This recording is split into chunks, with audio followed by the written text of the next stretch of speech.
그럼 어떻게 알 수 있습니까? 성령 충만 받은 걸 어떻게 알 수 있습니까? 여러분 뭘 기대하시는 건가요? 몸이 막 떨린다든지 막 뜨거워진다든지 이런 걸 통해서 여러분들이 확인하려고 하시는 거 아닙니까? 도대체 성령의 역사와 이 악령의 역사를 어떻게 구분할 수 있는가? 정말 저는 간단하게 아주 명료하게 답변 드릴 수 있습니다.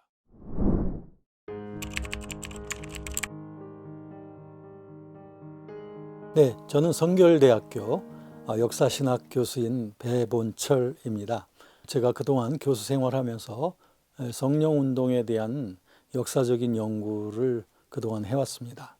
그래서 여러분들과 함께 이 복음적 성령론에 대해서 함께 나눌 수 있게 되어서 참 기쁘게 생각합니다.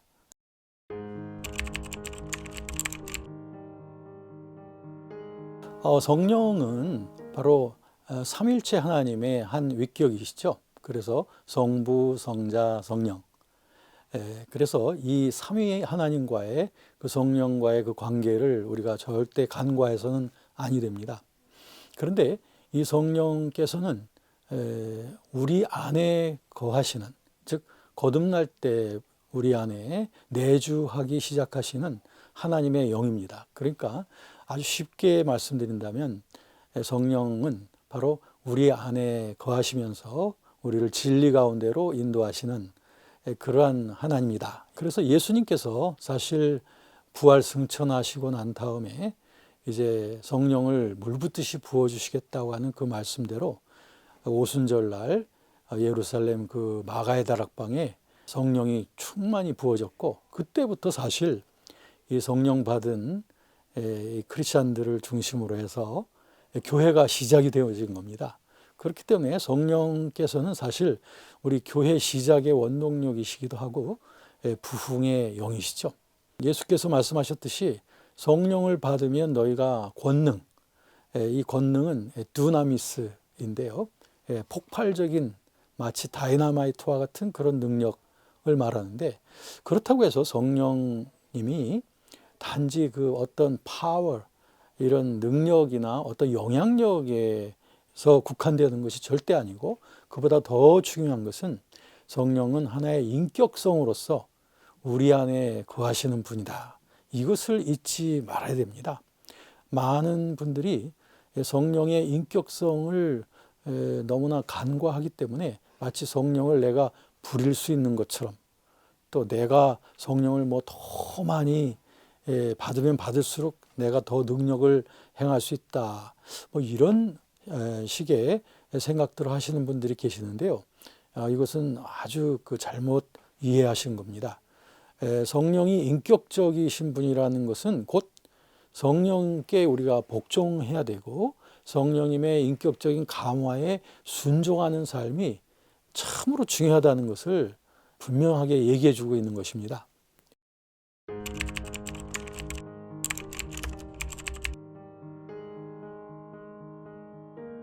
성령의 열매라고 할 때, 열매라고 하는 것은 카르포스라고 하는 헬라어 단어를 썼는데요.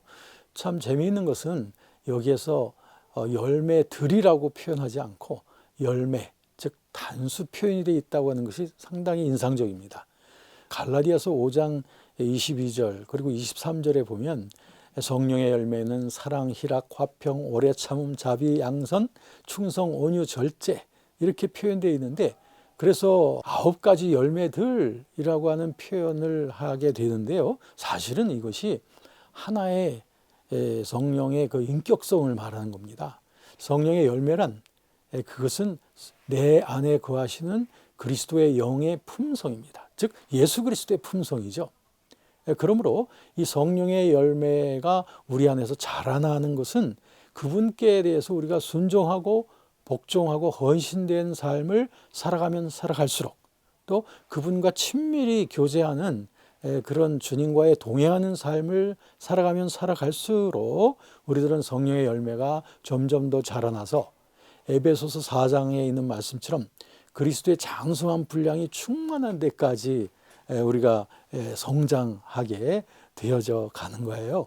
그렇기 때문에 성령의 열매라고 하는 것을 마치 내가 내 인성 개발을 하는 것, 또는 어떤 나의 어떤 잠재적인 능력을 통해서 나의 어떤 인격적인 그 품성들을 개발해내는 것, 이런 것 전혀 아닙니다.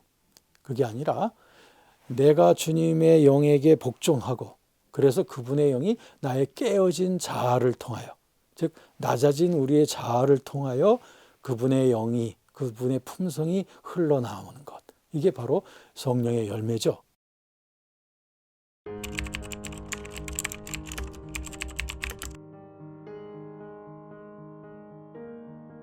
분명히 내가 성령을 받긴 받았는데 왜 성령의 열매가 나타나지 않느냐? 거기에는 아주 간단한 이유가 있습니다. 성령을 받았으면 그때부터 성령을 따라 살아가야 됩니다. 성령을 받았으면 그 성령님을 이제는 주인으로 모시고 그분의 감동을 따라, 그분의 인도하심을 따라 살아가는 삶이 이제부터 나타나야 되는 거예요. 삶 속에서. 그런데 분명히 성령님을 받았지만 나의 라이프 스타일이 여전히 나 중심이 되어져 가지고 살아가는 삶을 벗어나지 않고 있기 때문에 성령께서는 내 안에 거하시긴 하지만 나를 충분히 이끄시지도 못하고, 성령께서 나를 충분히 감동하는 데 있어서 크게 제한을 받게 되시는 거죠.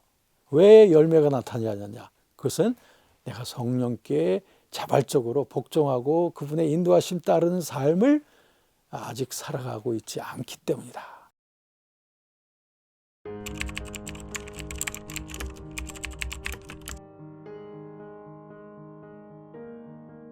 분명히 기적도 일어나고 막 병고침의 역사도 일어나고 귀신도 쫓겨나는 것 같긴 한데, 그런 집회가 끝나고 난 다음에 막 교회가 깨어지기도 하고 굉장한 문제들이 일어나고도 하는 그런 경우들이 있는데, 과연 그런 것, 과연 성령의 역사가 맞는지, 도대체 성령의 역사와 이 악령의 역사를 어떻게 구분할 수 있는가?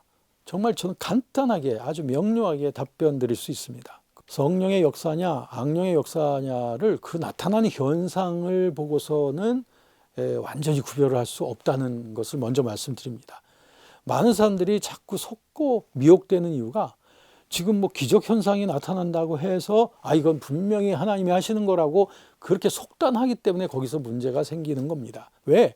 성경에 보면 귀신들도 마귀도 이런 기사와 이적을 행하고 기적들을 행한다는 거예요. 왜? 자기들의 왕국을 세우기 위해서. 그렇죠? 자, 그러므로 저의 답변은 이것입니다. 여러분, 나타나는 현상만 보지 마시고요, 그 열매를 보아야 된다라고 하는 것입니다. 그래서 그 열매가 하나님 나라를 세우고 교회를 사랑으로 하나가 되게 하고, 그리고 어떤 특정 인물이 아니라 예수 그리스도께 영광을 돌려드리는 그런 열매가 나타난다면 그것은 성령의 역사라고 우리가 확인할 수 있는 것이고, 그 반대로 아무리 기적들이 나타나는 것 같아도 그 열매가 결국에는 교회가 깨지고 시기와 분쟁과 그리고 어떤 특정 인물들이 우상시 된다든지 이런 일들이 일어나게 된다면 이것은 성령께서 하신 일이 아니다. 이렇게 여러분들이 분별을 하시면은 악령의 역사, 성령의 역사를 아주 쉽게 분별할 수가 있겠습니다.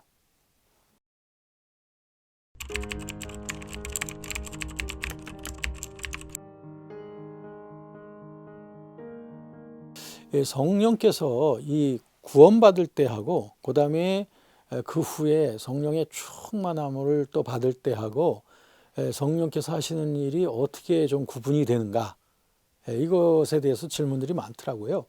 왜냐하면 이제 교단적으로도 보면 이 거듭남과 성령 세례를 이렇게 구분하는, 경험적으로 구분하는 교단들도 참 많이 있거든요.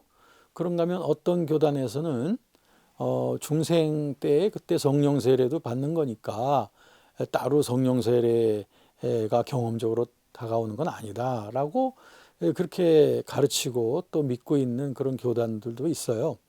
이것은 뭐 어떤 교단에 속해 있느냐에 따라 달라지는 게 아니라 다 성령께서 하시는 공통적인 사역이에요.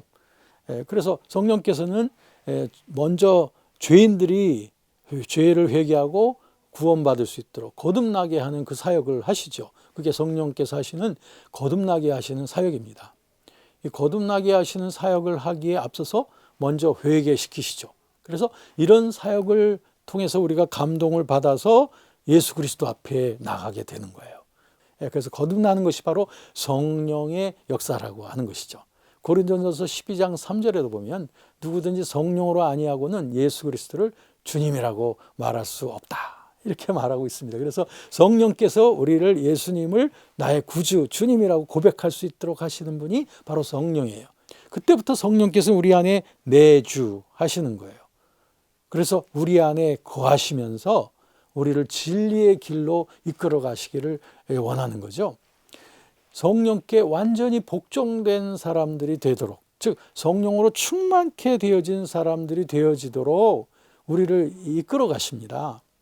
그러다 보니까 거듭난 자 속에도 우리가 두 마음이 존재하거든요. 때로는 하나님을 기쁘시게 하려고 하다가 또 때로는 세상 정욕대로 행하려고 하는 이 두 마음의 싸움이 거듭난 자 속에도 있어요. 이걸 갖다 더블 마인드라고 해요. 더블 마인드. 이런 그 두 마음의 상태를 계속 거쳐간다는 거죠. 그런데 그것은 최종적인 하나님의 목표가 아니에요. 일편단심, 그러니까 내 안에 거하시는 그리스도의 영이신 성령께만 완전히 복종되어지는 그런 상태가 되도록 성령께서 우리를 끌어가셔요. 완전히 주님께 드려지는 삶, 이게 바로 성령 충만함의 시작입니다. 이처럼 중생 때의 성령의 역사와 성령 충만함 이후의 성령의 역사는 그런 점에서 이제 뭐 차이라기보다는 이것이 하나의 지속적인 성령의 역사인데 그것은 구분이 될 수 있는 것은 분명하다 이거죠. 그렇기 때문에 거듭난 신자들이 이 거듭남 자체에서만 안주하면 안 된다 하는 거죠.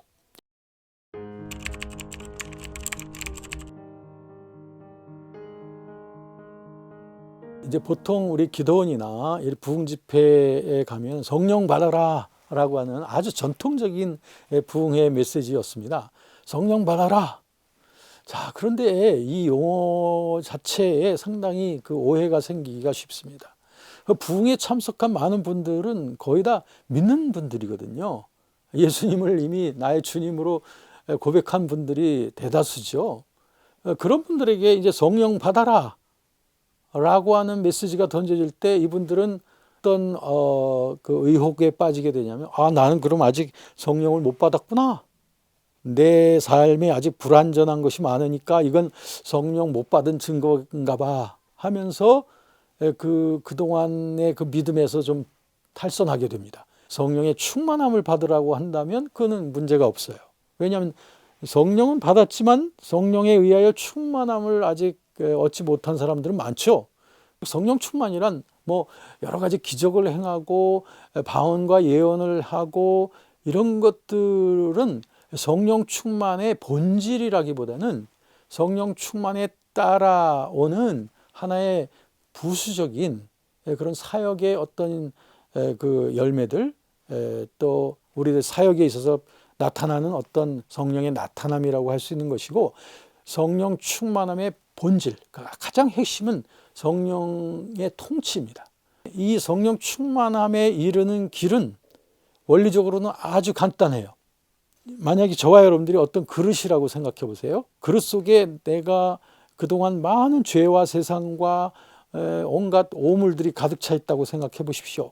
이런 그릇 속에 거룩한 성령, 거룩한 것을 담으려면 어떻게 해야 되겠습니까?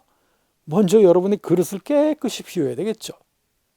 그러므로 첫 번째 꼭 필요한 것은 내 속에 생각나고 있는 또는 습관적인 그런 죄와 하나님께 불순종하는 것들을 회개해야 됩니다.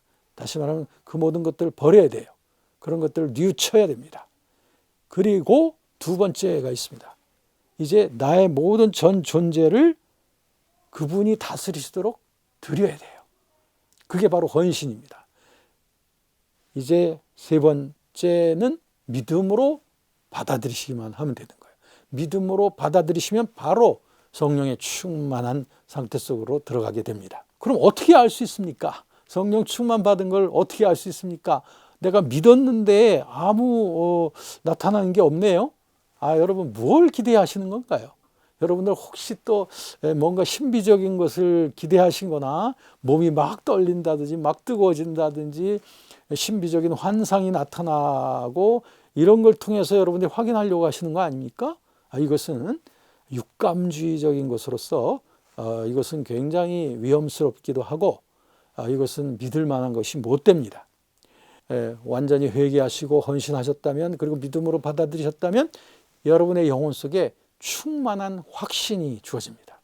성령께서 나를 이제는 완전히 다스리신다고 하는 지울 수 없는 그런 충만한 확신을 소유하게 됩니다. 그것이 가장 뚜렷한 증거입니다.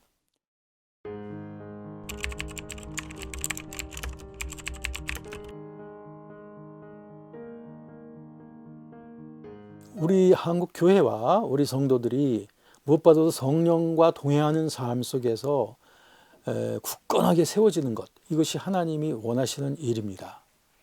그러므로 저도 그동안의 연구와 그동안의 사역을 자료로 해서 여러분들이 힘있게 성령 안에서 동행하는 삶을 살아갈 수 있도록 이런 많은 준비를 하게 되었습니다.